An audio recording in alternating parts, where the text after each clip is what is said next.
खेलत गोरी बड़ी नीक लागेलू हंसता खेलत गोरी बड़ी नीक लागेलू रुस जाला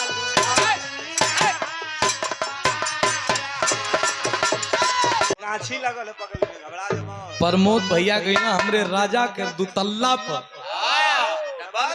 डबल खिड़की बड़ा सुंदर लगल हो बड़ा सुंदर भाव रहल हो मास्टर एक आध लाइन हरो से अब बंधने तक हमन बान्ह रहल जाई जरा बंधना के बाद हम खुलीला बहुत जल्दी ओह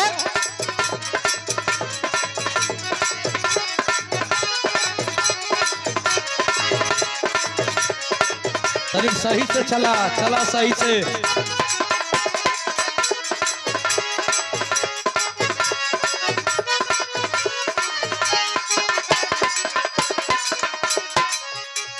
कोनो मर्द मेहरारू में बड़ी पटत हो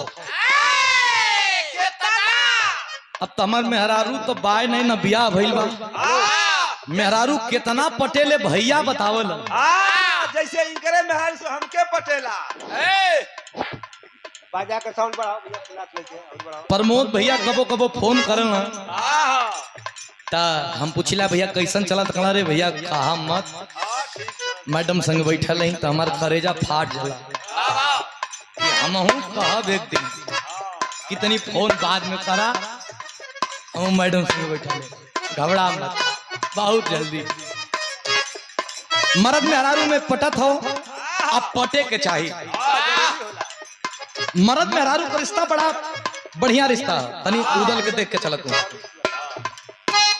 जब पटत हो कबो कबो झगड़ा हो जाला जहां प्यार होला तहे झगड़ा होला और जहां प्यारे ना होखे वहां खाली मीठ बोलल जाला क्योंकि मतलब के पुल के नीचे मतलब की नदी स्वार्थ के पुल के नीचे मतलब की नदी तो बिना स्वार्थ का तो कमो ना चलेला बड़ा प्यार हो अब बैठ गई जब लोला लटका के ए प्रमोद भैया तू लइका कहत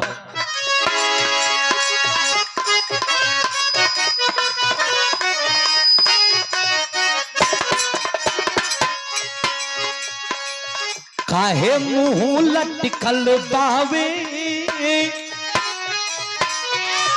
ए हो काहे मुंह लटकल बावे बोलो तोहार हो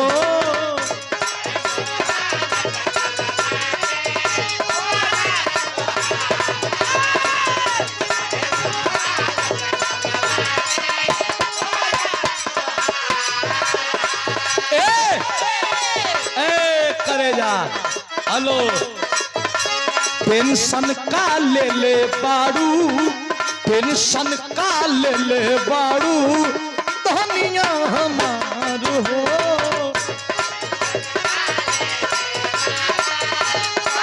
अरे का कुछ बताइबू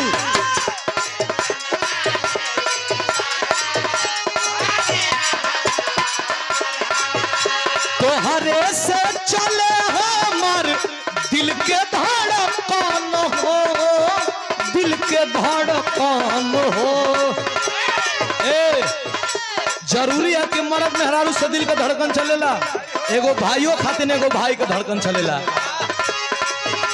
तोहरे से चले हमार दिल के धड़कन हो दिल के धड़कन हो हंसता खेलता गोरी बड़ी नीक लागेलू हंसता खेलत गोरी बड़ी नीक लागेलू रुस जालू ना लागे मन ऐसे ना राजा ऐसे हाँ अच्छा तो हम 5 साल में जान गए कि कैसे है राजा सीधे मुद्दा पे आओ वीडियो कॉल में आज तोहरी मतलब से तोहरी मन से नहीं आज बेचुआ के मन से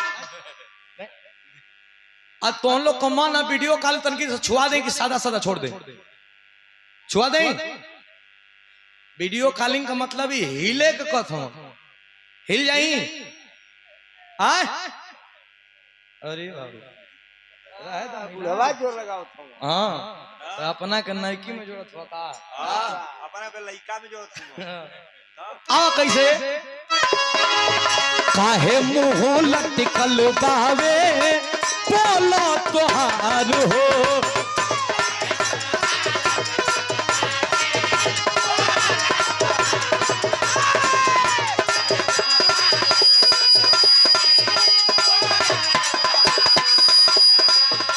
टेंशन का ले बाड़ू, टेंशन का ले बाड़ू धनिया हमार हो।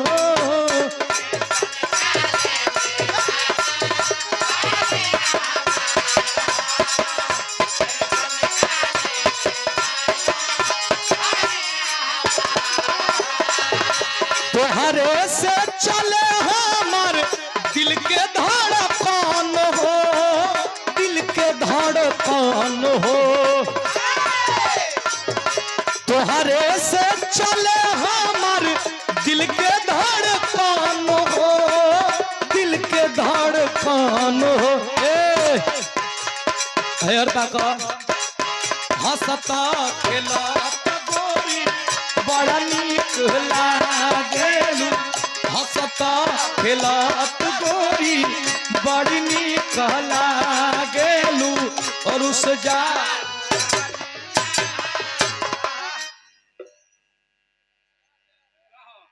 इका हैंड ब्रेक धार तब हैंड ब्रेक हैंड ब्रेक नहीं है तुम्हारा पाहुन का कमर है। अच्छा हमारे जोरवे बोड़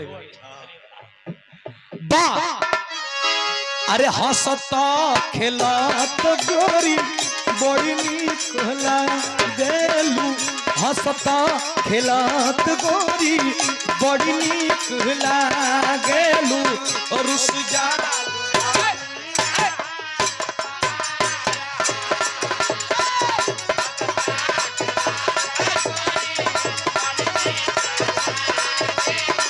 और उस जाल खाना लगे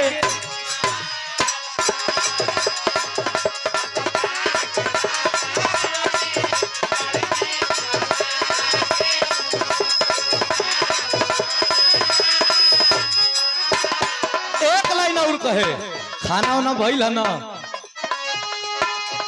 खिस में जरानी सुना खाना नहीं खाईबू,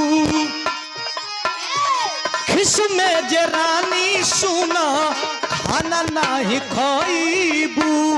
मोट बा शरीर तोहर पातर हो जाईबू, मोट बा